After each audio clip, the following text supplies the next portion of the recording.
Let's talk about a really time-efficient way to get strong using this session from Range of Motion Individualized Programming. Now, a quick precursor on this. At Range of Motion, we focus on concurrent training. That is, we are working to train multiple elements, often at one time, but definitely multiple elements over the long-term life cycle of our clients. We're not just looking to maximize strength, although we are looking to get strong. We're not just looking to maximize cardiorespiratory endurance, though we are looking to improve that. We're not just looking to improve power or relative strength and stamina, though those things are important too. It's our belief that this well-rounded wagon wheel, where every spoke of that wheel is strong, is where we can deliver the most value to our clients. So with that being said, let's dive into the science of this absolute strength session. So this session has two parts. The first, in part A, the individual will complete 2 jumping trap bar deadlifts every 30 seconds for 5 minutes. So the individual here will perform this movement with 40% of their max trap bar deadlift plus 20% band resistance at the top. So what does this all mean? Well, this is obviously quite a light deadlift. So although this is a strength session, we're not lifting super heavy here. And this is because it's an example of what we call dynamic effort work. And a lot of this work and research comes from the work of the conjugate method and Louis Simmons from Westside Barbell. And basically, this is a form of strength training where we are really looking to maximize power. And power is not just an element of how strong you are, how much force you can produce, but how quickly you can produce that force. So with a lighter weight, we are able to optimize our movement speed to not only get strength, but power as well. And if we're looking to train to be stronger, to be able to lift heavier weights, our ability to move those weights quickly is really a huge asset. So the trap bar will weigh 40% of your max, and then we add a little bit of added tension from some bands.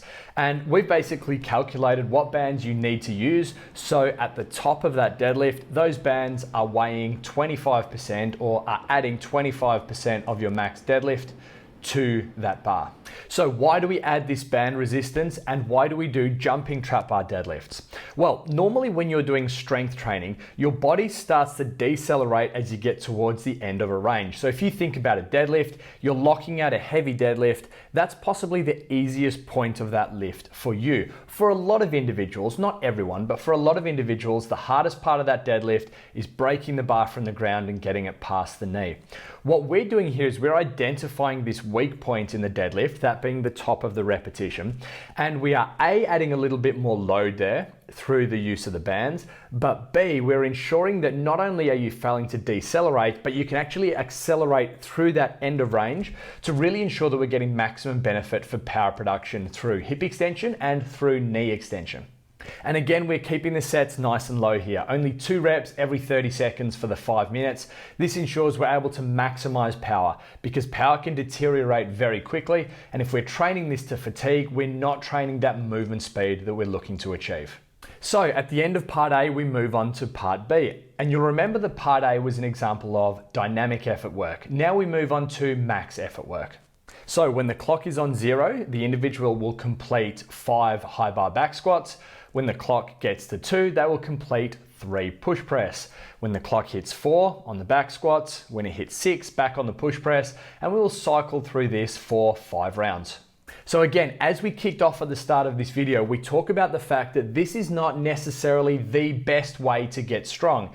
However, we realize that people have limitations. People have time limitations, and for individuals who are focusing on this concurrent training where they're trying to train multiple elements of their health and fitness at one time, we do need to be mindful that there are other elements of training that may need to be included. So what this session will do, and the reason that we structure it alternating between the 2 movements, is ensure that it's very time efficient and that the individual is able to get a lot of work done in a short amount of time. Now, if you were a competitive powerlifter where your sole focus is on building strength, this is not going to be the best approach for you. But we can make some base assumptions about the individuals who are following this programming. And that is, because we are not only programming strength, we know that these individuals have a well-developed aerobic system, and they have a well-developed ability to generate power and generate work across multiple different time domains. And because of this, they quite possibly have a faster rate of recovery than a pure strength athlete like a strongman or an Olympic weightlifter or a powerlifter may have. So we're able to alternate between these two movements. And you'll see that these two movements are very different in terms of their muscle recruitment patterns. The high bar back squat is very much a squat dominant movement, of course, and that pressing based movement almost has no overlap with the squat. What this allows us to do is ensure that we're still able to get a lot of rest in between each set of squats, because we're doing a set of squats at 0, 4, 8, 12, 16 minutes, but we're still able to get those push press in between. And again, our assumption here is that although we are having plenty of rest between those same muscle groups, the fact that we are having maybe a minute 45 to a minute 30 rest in between the sets of different exercises, this is still going to allow our individuals to recover because of that increased recovery capacity that we see from the people that we work with. Now, in terms of the loading here in the max effort work from part B, we do not program percentages. And we believe that this is important because different individuals are able to perform different numbers of reps at a certain percentage. This is called neuromuscular efficiency. An individual who has very high neuromuscular efficiency is able to turn on a lot of their muscle fibers at the same time. This means that although they can lift very heavy, they do fatigue quickly when they're performing close to their 1 rep max. An individual with a lower neuromuscular efficiency, maybe their 1 rep max is not as high, but they can complete a lot of reps at 80 to 90% of that max. So instead of basing these lifts off a certain percentage, we are basing this off what the individual has been able to do previously. And you'll see in this session, we are judging and choosing these weights not based off a percentage, but what that individual has done in a previous recent session.